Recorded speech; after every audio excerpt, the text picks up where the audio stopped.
Hello and welcome to your in-depth weekly horoscope for week commencing the 4th of April for the Sun or the Ascendant. I'm going to give you the big themes of the week, but then please stay with me. I will dive deep and give you in forensic detail each of the 12 zodiac signs prospects. Now, the big news story of this week is that Venus is leaving the sign of Aquarius on Tuesday and moving into the sign of Pisces, where it's exalted. So Venus can flourish in the sign of Pisces, which already has a very collaborative link between Jupiter and Neptune. Now that's going to become exact next week. So this combination of energies is saying to us, when it comes to our relationships, to stay very much in touch with the more sensory side of our nature, sort of our instincts. Don't ignore them. But also, the Sun and Mercury in the sign of Aries this week are very dynamic, but they're forging positive links to Mars and Saturn, Mars being the ruler of Aries, of course, but they're still in a tight conjunction in the sign of Aquarius. So our future plans, I think we need to keep them quite narrow, not spread ourselves too thinly. Saturn is about getting things done, and Saturn can be about restraint. And the two have such different energies. When they're closely conjunct like this, it can create friction, tension, or frustration. So the clearer our plans are, the better we're going to do. So a balance of the instinct of those Pisces influences, but the drive of the Aries ones, but thought through and planned carefully and systematically with Mars and Saturn together, can work really well. Now later this week there is a quarter moon in the sign of Cancer, which of course is a water sign like Pisces, and that's just asking us, whatever hopes we have and however much we want to crack on and achieve those goals, we just need to think about the impact on our home, our emotions, our family. So sometimes we can be so impatient for results, we don't necessarily think of the unintended consequences. And that's what the moon in Cancer is asking us to consider.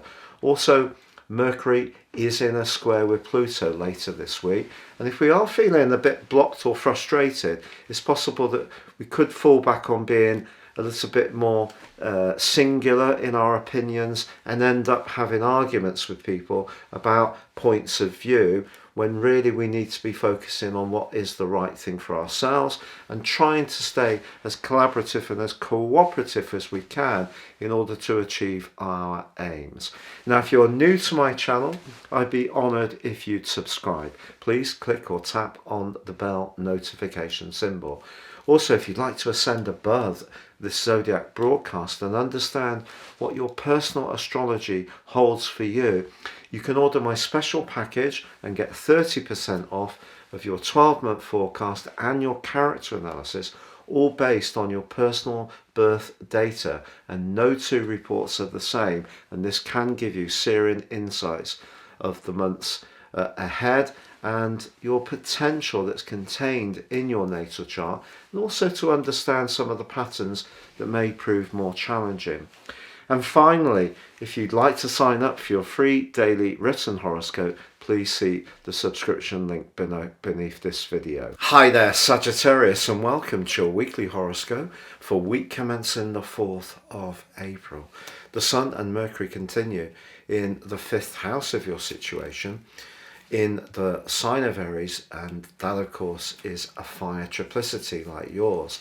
So if you're wanting to demonstrate your upbeat positivity, they're a great combination. They're also linking very constructively to the combination between the conjunction between Mars and Saturn in your 3rd house of everyday communications.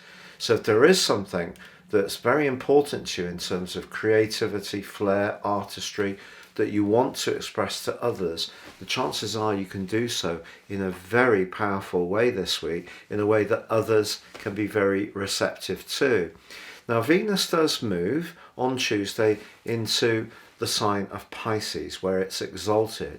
And over the next few weeks, if you find yourself wanting to redecorate, buy some new home furnishings, perhaps revamp what you've got, do some upcycling.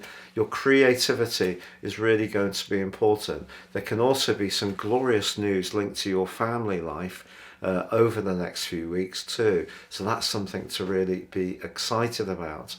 But later this week, Mercury does get into a more brittle right angle to Pluto in your second house of everyday resources. Not a great time towards the end of the week to be too free and easy with resources. And that's underlined by the fact that the quarter moon is in your 8th house of longer term expenditure. So I wouldn't say that you should be risk averse, but the sign of Aries for you is your 5th house, and that is the sign of risk.